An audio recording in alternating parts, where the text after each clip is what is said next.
10 रूपक चतुर्थ प्रकाश का आगे देखिए बताया जा रहा, तो उसमें क्रमशः। तब इसके बाद बताया गया है आप लोगों का अनुभाव। विभाव के बाद में अनुभाव क्रमशः आता है। विभाव के बाद में अनुभाव, अनुभाव ये आ गया। पुस्तक खोल के देखना, वहाँ पर अनुभाव में ये लिखा हो गया है अनुभाव का सूत्र। अनुभावो विकारस्तु भाव संसूचनात्मका। अर्थात अनुभावो विकारस्तु, विकार विकार भाव संसूचनात्मका, जो विकार है उसके भाव का संसूचनात्मक अर्थात उसका सूचना देना, उसको बताना अनुभाव कहलाता है।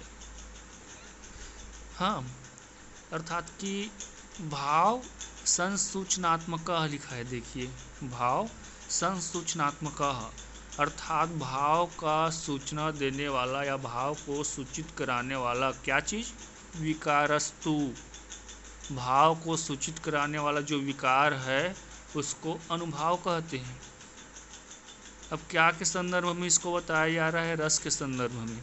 रस पढ़ रहे हैं, चतुर्थ प्रकाश मतलब पूरा का पूरा रस। तो रस के संदर्भ में बताया जा रहा है।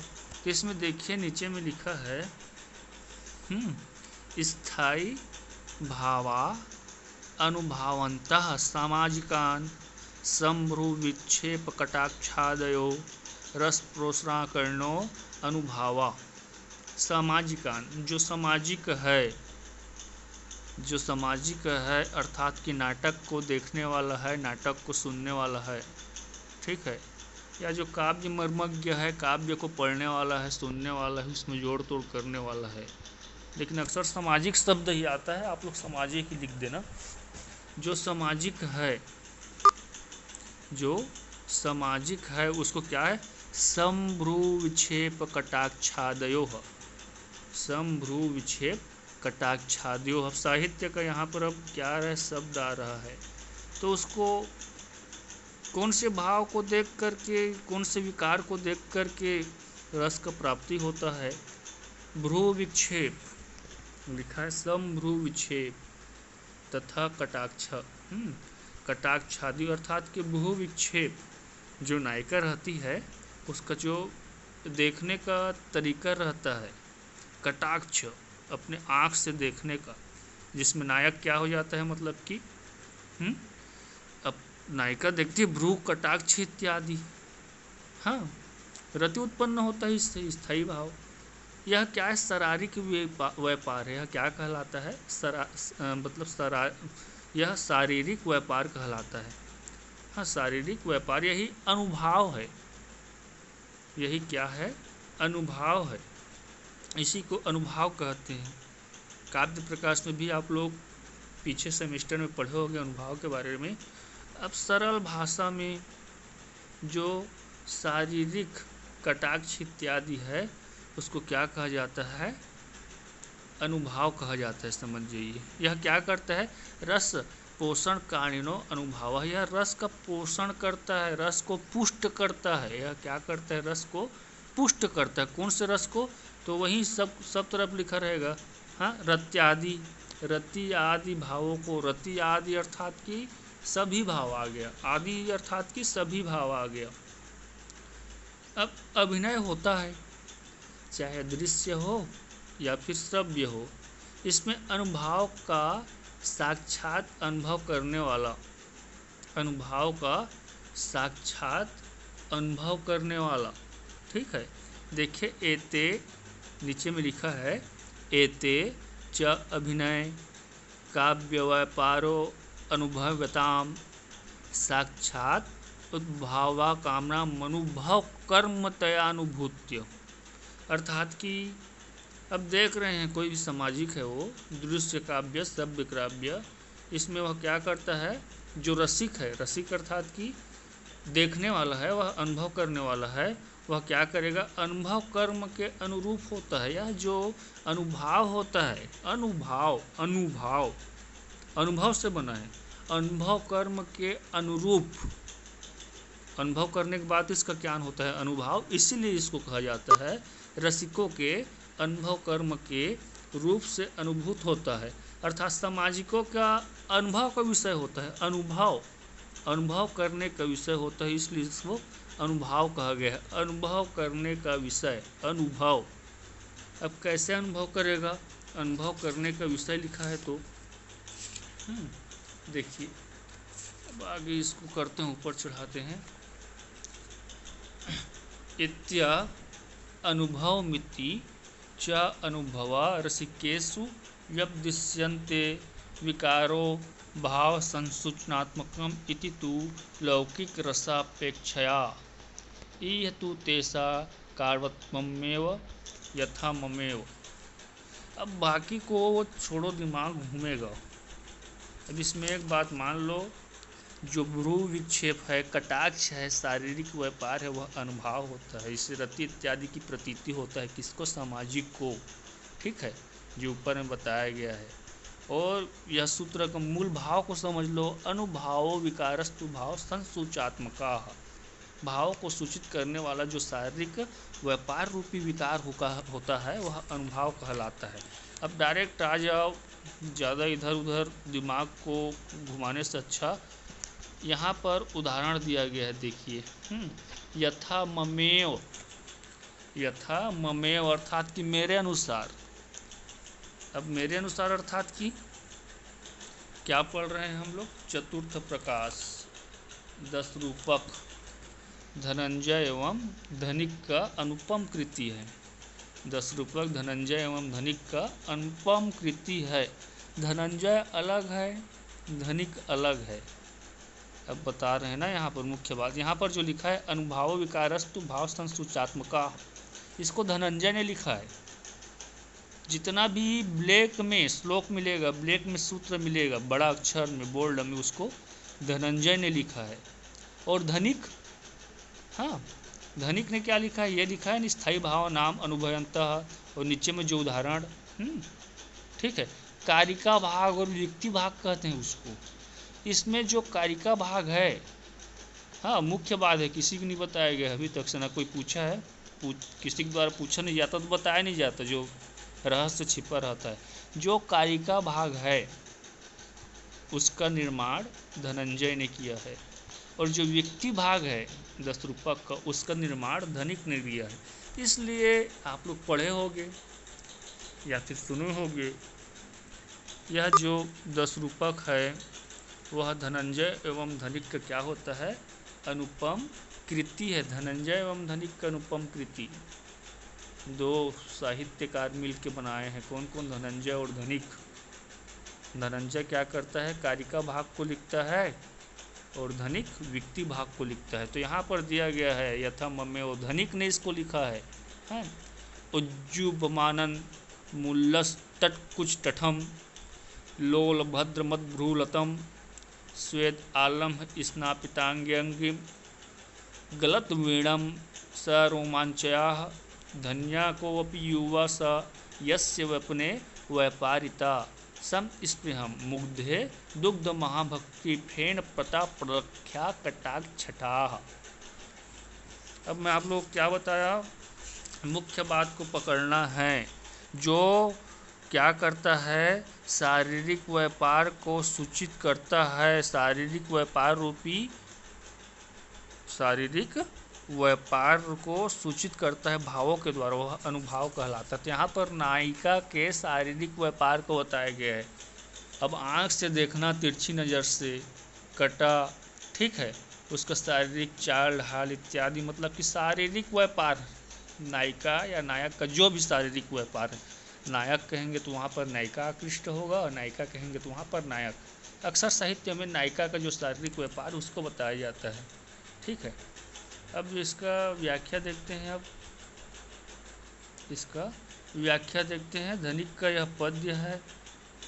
अब इसमें क्या होता है, किसी युवक को देखकर, ठीक है, अर्थात कोई युवक है, वह क्या करता है, किसी सुंदरी के मतलब कोई युवक वर्णन कर रहा है किसी सुंदरी के हाव भाव को देख करके, उसका शारीरिक उसका क्या कहेंगे, उसको यहाँ पर क्या बताया, शारीरिक व्यापार को देख करके कोई उसका वर्णन कर रहा है। हाँ देखिए, उज्जुभनान अर्थात कि जम्हाई लेकर, जो नायिका हैं वह जब जम्हाई लेते हैं, जम्हाई लेना मतलब कि सो करके उठते हैं तो जोर से जम्हाई लेते हैं, जिसको ऐठन भी कहते हैं। हाँ बहुत ही प्यारा होता है साहित्य के शब्दों में।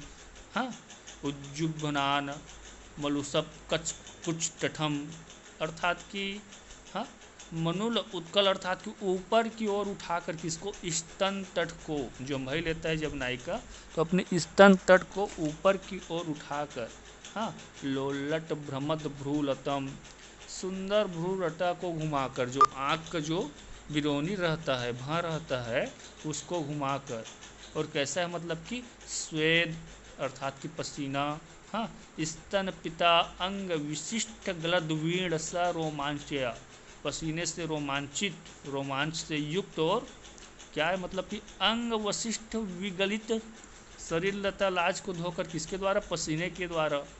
हाँ ऐसा वर्णन किया गया उसके शारीरिक चेष्टाओं का। ठीक है, धन्य को युवा यस्य अपने व्यापारिता संस्पृह, धन्य है वो युवा जो इस वतन के साथ व्यापार करेगा, इसकी स्पर्श में आएगा। मुग्धे अर्थात कि हे मुग्धे नायिका, दुग्ध महा अब्धि फेन पट प्रखया कटाक्षठा अर्थात कि दुग्ध सागर अर्थात कि दूध के सागर, फेन पट प्रख्या अर्थात कि फेन समूह, हाँ को बिखरी हुई, बालों को बिखरी हुई, अर्थात कि वह सौभाग्यशाली नौजवान ही होगा। कौन, युवा सयस्य अपने व्यापारी, वह जो आपके साथ मतलब कि व्यापार करेगा, आपकी स्पर्श में आएगा, वह क्या होगा, सौभाग्यशाली होगा। अब यहाँ पर उसी को बताया गया है, किसको बताया गया है, शारीरिक चेष्टा जो कहा गया है ना, अनुभाव, भावों को सूचित करने वाला शारीरिक व्यापार, नायिका के शारीरिक व्यापार भाव को बताया गया है। ठीक है, अब इसमें मतलब कि अनुभव कर्म दया अनुभुत्यते, अनुभव कर्म दया अनुभुत्यते ऐसे लिखा हुआ मिलेगा आप लोगों को। सहृदय जब नाटक को देखता है, कोई भी नाटक को देखता है तो वहाँ पर क्या होता है, चाहे काव्य को पढ़े, अब आप लोग काव्य प्रकाश में पढ़े होंगे, ठीक है, क्या क्या पढ़े होंगे, शंकुक भट्ट, लोल्लट, महिम भट्ट, भट्टनायक, तो वहाँ पर क्या हो जाता है, जो देखने वाला है नाटक को या काव्य को पढ़ने वाला है, वह अपने आप को वहाँ पर साधारणीकरण कर लेता है। वह जब अपने आप को साधारणीकरण कर लेता है, राम सीधा इत्यादि के अनुभव को देखता है, अनुभव शारीरिक कार्य को देखता है, अनुभव को देखता है, तो वह उन अनुभवों को, उन कर्म को स्वयं अपना अनुभव, अपना कर्म समझने लगता है और रसानुभव करता है। इसलिए पहले ही बताया गया, यह अनुभव के कर्म होते हैं, अनुभव अर्थात कि अनुभव के कर्म होते हैं, यह अनुभव के कर्म होते हैं। और इसके बारे में और समझा देते हैं, अर्थात नायक नायिका में स्थित भावों को सूचित करने वाला शारीरिक विपार अनुभव कहलाता है। इतना लंबा चौड़ा जो भी बताया गया है वो समझ नहीं आया होगा, तो एक लाइन को आप लोग लिख लो, किसको, नायक अथवा नायिका के, हाँ नायक अथवा जो नायिका है, हृदय स्थित भावों को सूचित करने वाला शारीरिक विकार, ठीक है, शारीरिक विकार अनुभव कहलाता है। फिर उदाहरण दे रहा हूँ, अब ये वाला 4 लाइन के उदाहरण को छोड़ो जो दिया गया है 213 नंबर में, उसको क्या उदाहरण बता रहा हूँ, जैसे हाँ अभिज्ञान शाकुंतलम में दुष्यंत और शकुंतला को जानते होगे, तो जैसे दुष्यंत ने शकुंतला को देखा तो उनके मन में संस्कार के रूप में स्थित रति भाव उद्बुद्ध हुआ, किसके मन में, दुष्यंत के मन में, और वहाँ पर क्या था, बसंत का सुहाना मौसम, हाँ वह, और उसको क्या कर दिया, झकझोर दिया। दुष्यंत का शरीर क्या हुआ, वहाँ पर मचल उठा, वह अत्यंत प्रेम भरी अधीर आँखों से शकुंतला को देख करके क्या करने लगा, मुस्कुराने लगा। उसका यह मुस्कुराना ही मतलब कि क्या है, अनुभव है, हाँ शारीरिक विकार, उसका यह मतलब कि मुस्कुराना ही अनुभव है, शारीरिक विकार आ रहा है, मुस्कुरा रहा है, तो इस अनुभाव के द्वारा जो नायक दुष्यंत के हृदय में शकुंतला के प्रति जो रति भाव का ज्ञान होता है, रति भाव का ज्ञान होता है, रति भाव के पश्चात उत्पन्न होने वाला वही अनुभाव कहलाता है। रति भाव से जो उत्पन्न होता है वही अनुभाव कहलाता है। ठीक है, अब उसके बाद फिर आगे देखेंगे तो ये अनुभाव में एक और मतलब कि सूत्र मिलेगा आप लोगों को। देखिए, अनुभाव को लिखोगे तो इस सूत्र को लिखना पड़ेगा, या सूत्र भी आ जाएगा तो अनुभाव को लिखना पड़ेगा, एक ही है। देखिए, हेतु कार्य आत्मनो सिद्धि स्थयो समव्यवहारता। हाँ, लेकिन ये इम्पोर्टेंट लग रहा है, आ सकता है, इम्पोर्टेंट लग रहा है, आ सकता है।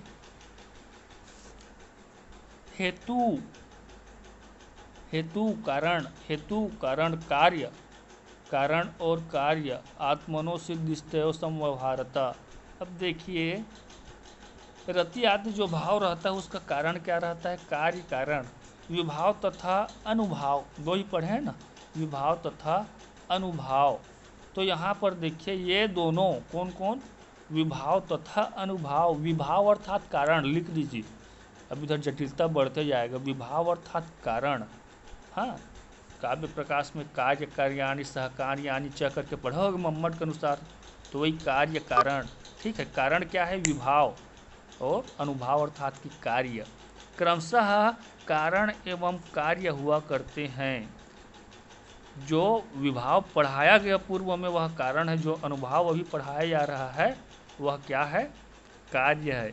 यह मतलब कि कारण और कार्य हुआ करते हैं, अर्थात कि देखिए, हाँ, समव्यवहारता लिखा है ना, इसका स्वरूप लोक व्यवहार से सिद्ध होता है। इसका स्वरूप लोक व्यवहार से सिद्ध होता है। किसका स्वरूप?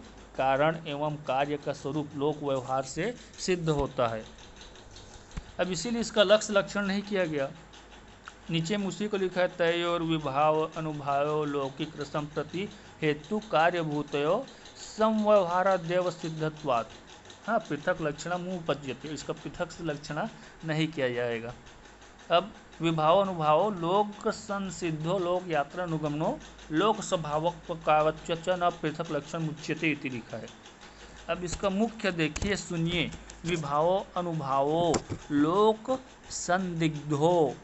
लोक में जो रति है, लोक में रति आदि रूप जो स्थायी भाव है, लोक में रति आदि रूप जो स्थायी भाव है, उसका जो उत्पादक कारण, जो रति इत्यादि हमारे मन में उत्पन्न होता है, उसका उत्पादक कारण नायिका आदि का क्या है? नायिका आदि का उद्दीपन कारण, उद्दीपक कारण, जैसे चांदनी रात, उद्यान, नदी का तीर आदि है, यह क्या है? उद्दीपन कारण है, जो रति इत्यादि उत्पन्न होता है हमारे मन में।